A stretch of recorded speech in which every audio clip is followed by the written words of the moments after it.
Magandang buhay mga paps. Welcome back sa aking munting channel, Simang Bonsai at iba pa.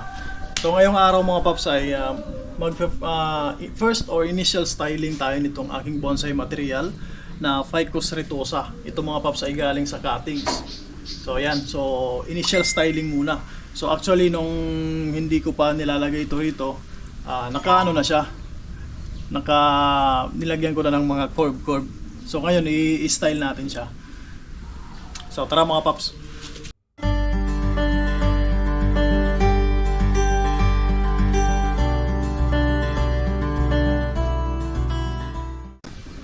So ayan mga paps, umpisa natin ngayon.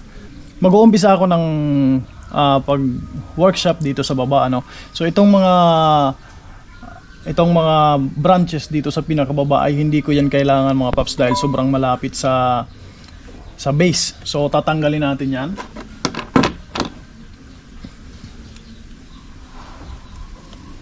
So ayan muna tatanggalin natin. Pati itong medyo malaki na to.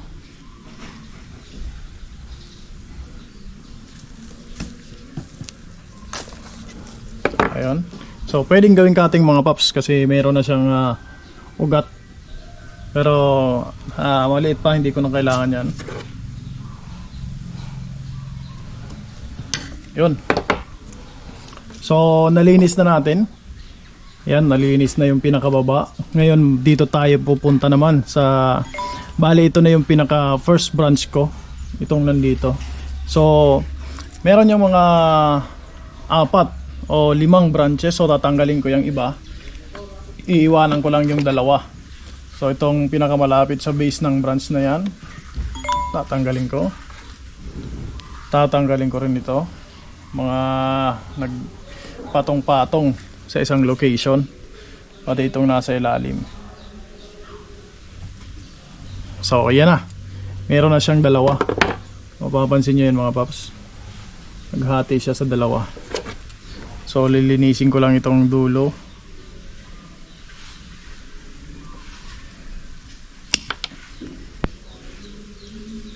Para mabilis maghila ng mga paps. So kung mapapansin nyo, ayan mga paps, kita nyo ba? Ito 2. So ngayon pupunta ako rito sa taas. So maganda na yung curve nya. Ito yung napili ko na front. Kung mapapansin nyo, yan, tapos bumalik siya rito. Kaso ito ay sobrang taas. So pwede sana nating i-bend ng ganyan pataas. Lagyan ng wire. So titingnan natin. So lalagyan ko muna ng wire. So ayan mga paps, lalagyan ko siya ng wire. Ang gamit ko ay 5mm wire. Medyo malaki ito mga paps, kasi malaki na rin yung branch na yan. So kaya malaki rin yung gagamitin ko. So ganyan mag-wire mga paps, ano? Kung gaano kalaki yung branch na i-wire mo, dapat ganon din kalaki yung wire or halos kasing laki.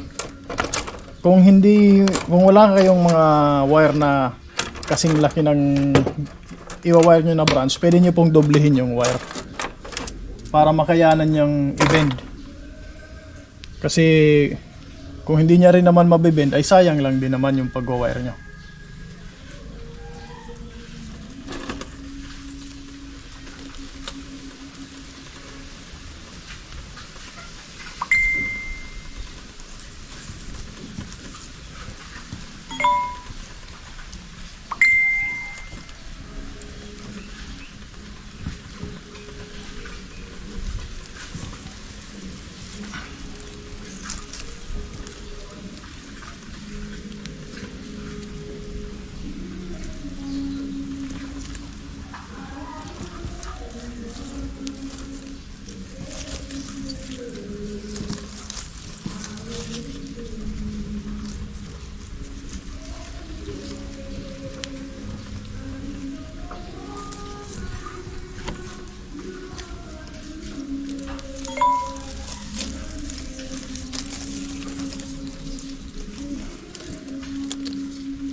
as much as possible mga paps, dapat iwasan natin yung mga branches or yung mga nodes na pwedeng labasan ng branches para hindi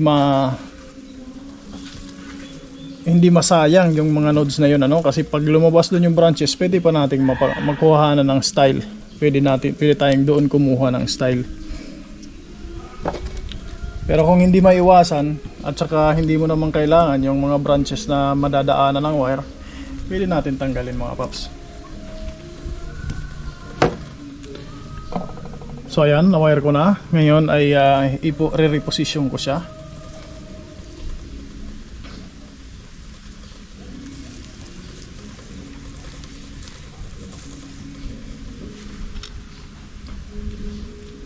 So ayan mga paps. So ayan na siya ngayon mga paps. Ngayon ay pipili ako naman ng mga branches dito sa baba na iiwanan. So tatanggalin ko na muna. Unang-unang tatanggalin ko mga paps ay yung mga nasa loob ng curve. Mapapansin nyo yan, ito. Tanggal to kasi nasa loob siya ng curve. Yan. Tapos ito, tatanggalin ko rin yan. Ganon din ito. So ngayon may naiwan na lang ako dito. Ito, tapos itong dalawa. So dito naman sa dalawa na to, pagpipilian ko. So maganda kasi yan, itong isa na to ay nasa labas na labas ng curve. Samantalang ito namang isa na to ay medyo nasa loob, nasa taas. So ito tatanggalin ko to. Yan. So yan na ang initial styling niya. So i-wire ko naman tong dalawa na to. Tatlo, ito pa isa. Itong isa, ito mga paps, ito ay sobrang haba na.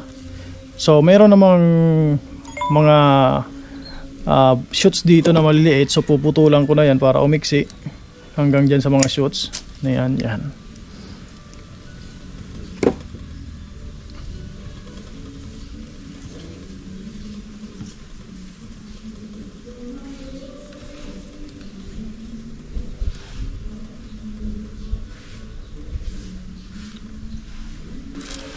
So ngayon mga paps ay iwa-wire ko na tong tatlo na to. So maliliit naman ang wire ang gagamitin ko ngayon kasi maliliit naman sila.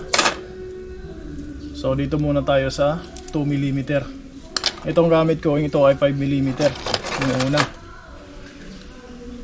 So ngayon gagamitin natin siya ng 2 or 3mm wire.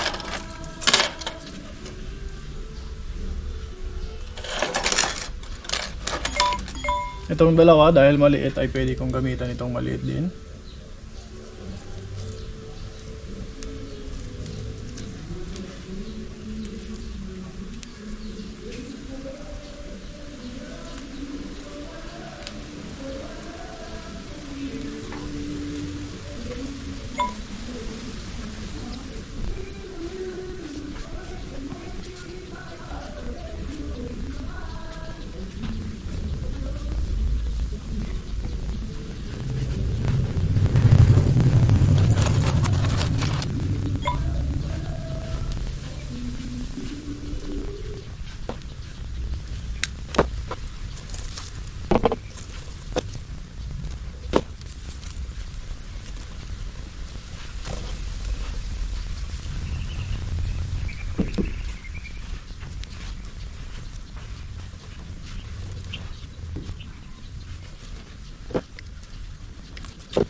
So ayan na siya mga paps, pero medyo mataas, ano, sobrang taas kung titingnan para dito sa pot na to. Kaya magka-cutback na lang ako nitong nasa top part.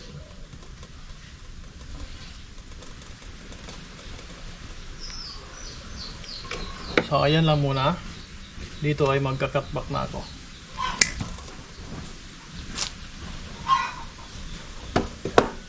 Tapos ito ay i-wire ko naman para mailagay sa forma.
So mga paps, ito na siya ngayon.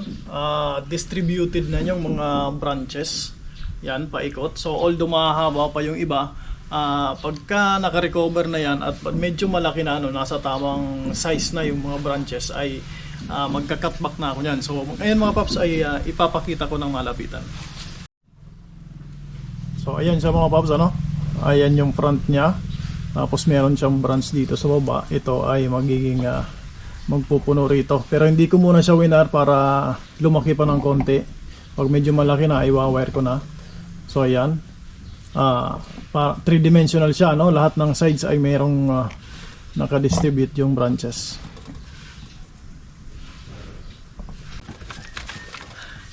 So yan lamang muna mga paps sa ngayon. Hihintayin ko naman na lumaki at magkaroon ng development yan bago ako mag-workshop ulit. So maraming salamat sa panonood, sa palaging sumusuporta ay maraming salamat sa inyo. At kung ngayon ka pa lang dito mga paps sa aking channel at hindi ka pa nakapag-subscribe, huwag mong kalimutang mag-subscribe at click mo na rin yung notification bell para updated ka po sa susunod pa na video at mga updates itong aking mga bonsai material. Share nyo na rin mga paps para makarating doon sa mga nagnanais pang matuto at nagnanais na mag-umpisang mag-bonsai. So yun lamang po, maraming salamat at happy bonsai.